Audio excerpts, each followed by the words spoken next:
In Kerala, a girl named Clara lived with her parents, Antony and Blessy. When Clara was just 2 years old, her father went to Dubai for work. Within a year, Antony brought his daughter and wife to Dubai, and they settled there. A few years later, when Clara was in the 4th grade, the family faced a challenging situation that changed their lives. Blessy, I think we should go back to Kerala and settle there. But why? We have a good life here. Are you saying we should resign from our jobs? Dear, our parents are alone, and this is the time we should be with them and take care of them. Think about it. When we're in their position, who will take care of us? Blessy thought deeply about their situation. Moving back to Kerala would completely change their lives. Her first instinct was to stay in Dubai, but something tugged at her. A small voice in her mind whispered, "Do to others what you would have them do to you." You're right. Now is the only time we can be with them. They moved back to Kerala and settled there. Soon, the whole family, including Clara and her grandparents, was happy. One day, as Antony, Blessy, and Clara were traveling, they approached a zebra crossing where a mother and her child were waiting to cross. I wish someone would stop their car so my daughter and I can cross. Antony noticed the mother and child and saw that the car beside him did not stop. His first thought was to keep driving, but then he heard a small voice. "Do to others what you would have them do to you." He stopped the car, letting the mother and her child cross the street. The mother smiled at him in gratitude. Antony felt a small spark of warmth inside. Clara witnessed everything but remained silent, reflecting on the kindness her father had shown. Next day, Antony went to work as usual. His manager approached him with a request. Antony, could you please take on some tasks assigned to your coworkers?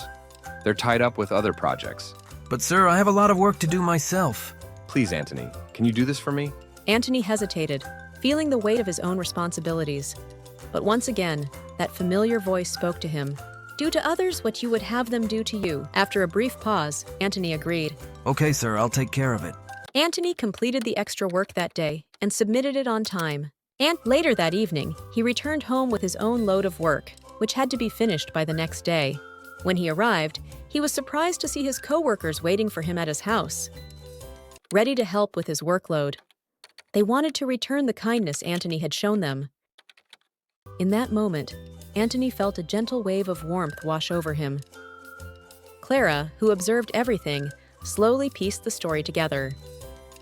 She began to understand that each act of kindness, no matter how small, seemed to create ripples that affected not just the person who received it, but also those who offered it. In the following days, Clara reflected on all the recent incidents. She became curious about the reason behind the special happiness that she and her parents seemed to feel after these acts of kindness. One weekend, she decided to ask her parents. Why did Dad and Mom decide to move back to Kerala? Antony and Blessy exchanged smiles before answering. Dear, do you know about the golden rule? What is that? It means, do to others what you would have them do to you.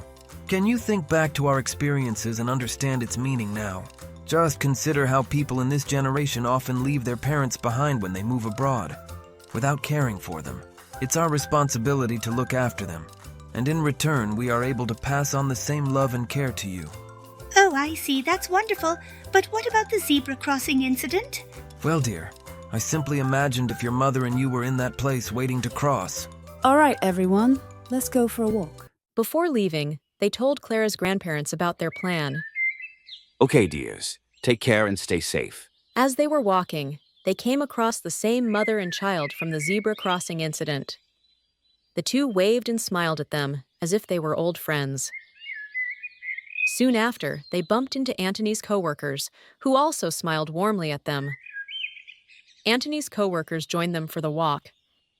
Afterward, Clara wanted to go to a park, so they decided to head there. When they arrived, Antony, Blessy, and Antony's coworkers sat on a bench near the park. Meanwhile, Clara walked over to the swings. While there, she noticed someone who had been in an accident. She remembered the saying, "Do to others what you would have them do to you." Clara quickly called her parents and the coworkers over to help the injured person. Guys, let's help this person. Without hesitation, they called an ambulance, and the injured person was rushed to the hospital. After everything was taken care of, they all felt a sense of happiness and relief. Wait! I have a message for you all. One act of kindness can create ripples that touch many lives. Treat others as you wish to be treated, and watch the world around you transform. Where there is sacrifice, there is love and happiness.